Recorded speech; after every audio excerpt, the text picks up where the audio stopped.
هاي هاو ار دوينج، معاكم ميس خلود.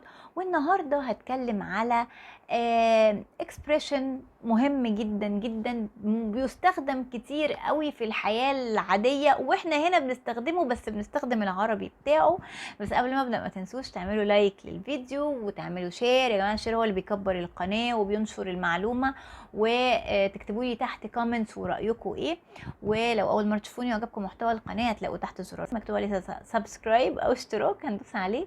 جنبه جرس عايز شكله يبقى كده اول او تفعيل للكل علشان يوصلكم نوتيفيكيشن كل ما انزل فيديو جديد. ما تنسوش تتابعوني على الانستجرام، لان على الانستجرام هنبدا نبقى متفاعلين عليه اكتر. الفتره الجايه هسالكم عليه اسئله، هنحط بوستات عليه ونتناقش فيها، فتابعوني على الانستجرام، هو @خلود جمال اوفيشال، خلود _ جمال _ اوفيشال.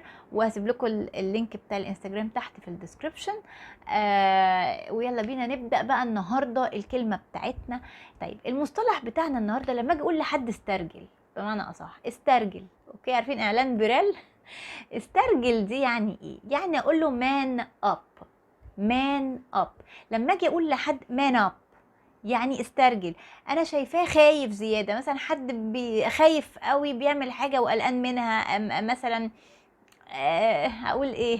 طيب شاف باج مثلا او حشره في البيت، فبدل ما هو الراجل بقى هو اللي يروح يقتلها هو قاعد خايف جنبي، اوكي، فانا اقول له ايه؟ مان اب، يعني استرجل كده وعشان تعمل الحاجه، اوكي. فالفكره انه كلمه مان اب بتستخدم كتير جدا، وهتسمعوها كتير لو بتتابعوا الافلام والمسلسلات الاجنبي، وكمان انتوا عارفينها بالعربي وتستخدموها في حياتكم. على فكره لو انتوا احفظوها هتستخدموها في حياتكم حتى هنا، يعني بدل ما تقول لحد استرجل قول له مان اب، اوكي.